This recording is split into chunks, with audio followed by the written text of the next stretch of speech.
Neil, May, what is going on that you would like some help with? May, the school is ready to kick Luke out. They want him to go to an alternative school and Luke wants to go there too, but I'm not sure that's the answer. Neil, what are your concerns? May, Luke is smart and I know he can do the work. He's just lazy and lately his attitude has gotten worse and worse. He's hanging out with kids who are going nowhere and Luke is getting to be more and more like them. Luke, there's nothing wrong with my friends. You and Ron, Luke's stepfather, are just against skaters. You're just siding with Ron against them. May, I often feel in the middle between Luke and Ron. Luke never accepted my relationship with Ron, even when Ron made an effort to connect with him. Luke thinks all my rules and discipline come from Ron, which isn't true, but he doesn't listen to me. Luke, well, it is true. If Ron thought the alternative school was a good idea, I'd already be there. He doesn't understand me, and you always follow all his advice, even if it's stupid. May, at this point, it doesn't seem to matter what I say or why I say it to Luke. You come and go as you please, and it really doesn't seem to matter to you what the rule is or who's making it. You just do whatever you want. As the discussion went on, it became quite clear that there was a long-standing control battle raging in this family. Mom felt completely undermined by Luke's absentee father. Her husband, Ron, felt undermined by May and Luke's father, and Luke felt controlled by Ron and his mother, yet he received no guidance or limits from his father. And while I wasn't sure what Luke's father felt, I was suspicious that he might be using Luke to hurt me. The bottom line at this point was that Luke was not unaccountable to anyone, was on a path to substance abuse and school failure, and was at risk for many other problems. This was clearly a BPC situation. With accountability missing from the equation, it was going to be tough to get an initial foothold on some solutions.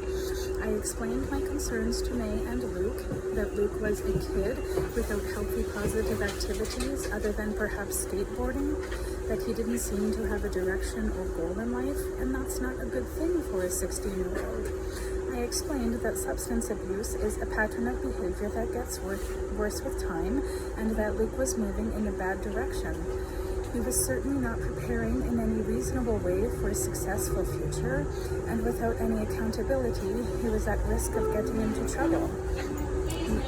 Luke was making very poor decisions for himself, and wasn't open to anyone else to guide and help him with that. I also shared that I thought Luke seemed like a nice kid, certainly a strong-minded kid, but that with all the negativity in his life, the lack of positive adult relationships, and the anger he had been expressing, he very likely could be experiencing depression. I explained that I didn't see how leaving his high school and going to a school with much lower standard would solve anything, particularly if he didn't end that school neither. May, what you're saying makes sense, but what am I supposed to do? Luke, let's get out of here, Mom. He's just the next idiot you're going to listen to, so I can't change schools. I told May that it was imperative that Luke's father and Ron come to the next session with her. I told her that her son did not appear ready to make any serious changes in his life, and he needed the adults who cared about him and were responsible for him to make some decisions about what to do. I told Luke that I would be happy to meet with him alone so he could tell me more about what was going on with him and give me the chance to better understand him. He didn't look up. I also told Luke that it would be smart to come to the next meeting since some important decisions about his future would be discussed. Luke's parents and the stepfather had some important decisions to make. To do nothing would mean watching Luke go downhill into substance abuse and life failure. Because Luke was underage and they were supporting him, they were in effect supporting his decline. Let's look at some way things could work out for Luke. Scenario 1, I set up a phone consultation with Luke's father, Harry. Harry said that he felt that Ron was controlling May and trying to run Luke too, and he understood Luke's feelings about it. I told Harry that clearly there were some hard feelings and struggles among the adults, but that now that Luke was in trouble, the adults needed to put some of their feelings aside and decide together how to help Luke get back on track. Harry acknowledged that he was worried about Luke, who was smoking a lot of pot, and that he wasn't seeing him much. He agreed to work with May and Ron to help Luke get off drugs and get back on track. Harry said he was willing to be more involved with Luke. All the adults and Luke met together. The adults were surprisingly quite civil with each other and focused on the issues with Luke. Luke wasn't happy about it,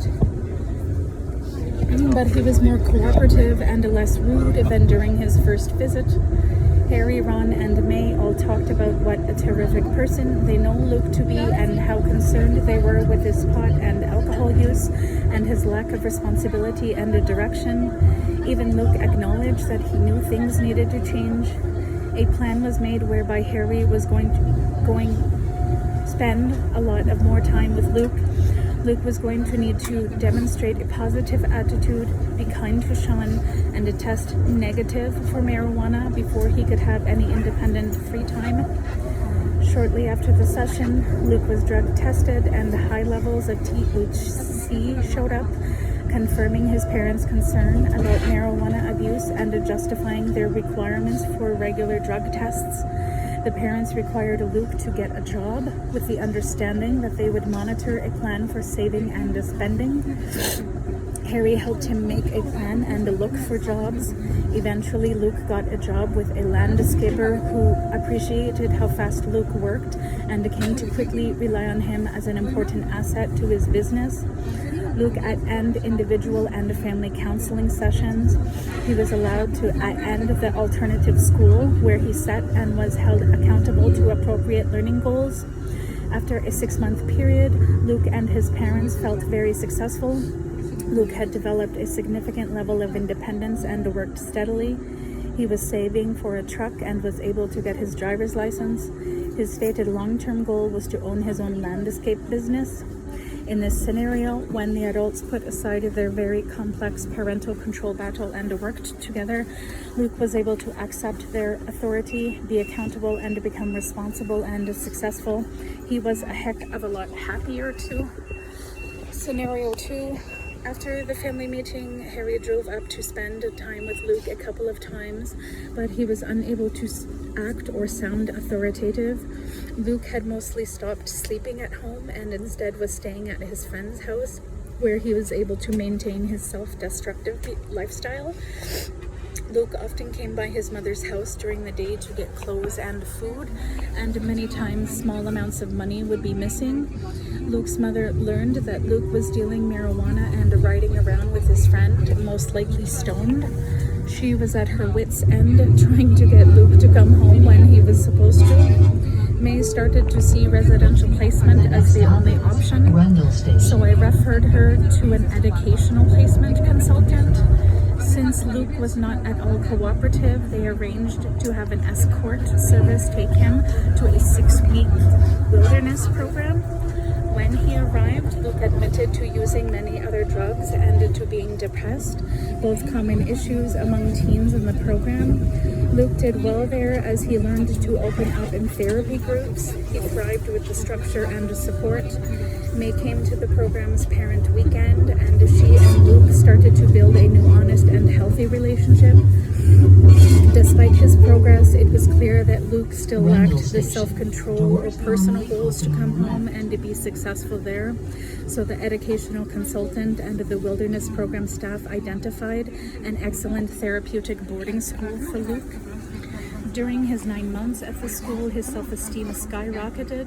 He excelled in the educational component and began doing advanced work. He loved the wilderness outings and developed impressive naturalist skills and knowledge. He came home with a plan to go to college and get a degree in environmental engineering. He enrolled in the alternative school Dion and took several classes at the local community college. He got a job and worked as an instructional aide on real rock climbing outings. The power of resolve. In these two scenarios, you can see that once the parents decided they were no longer going to be intimidated by their teen's behavior, they were able to end their participation in the control battle, move forward, and take action. They were able to help their teenager get back on a healthy path to success. Although BPC teen behavior is extremely serious, it can be transformed, but only if we starve the beast. Final thoughts. We've taken a journey together, so let's look back over the ground we've covered and to think about how to put the concepts and the tools we've learned to best use for this future. We now understand that the control battle is an entity in and of itself we're calling quote-unquote the beast. We've learned that the beast has a powerful impact on our relationship with our teen, and that unless we are aware of its presence and how we unwittingly empower it, it will continue to thrive. And perhaps most importantly, we've learned that we cannot effectively support and guide our teenagers unless we ourselves operate outside of the control battle. Chapter 2 gave a picture of what adolescence really is and why this time of life is such an invitation to the control battle.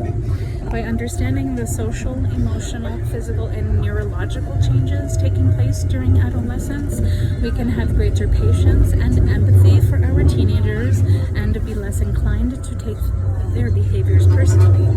I've offered you some surefire ways to end your control battle, but if you merely apply a technique without a clear vision of what you're trying to accomplish, your efforts could end up being pulled into the control battle.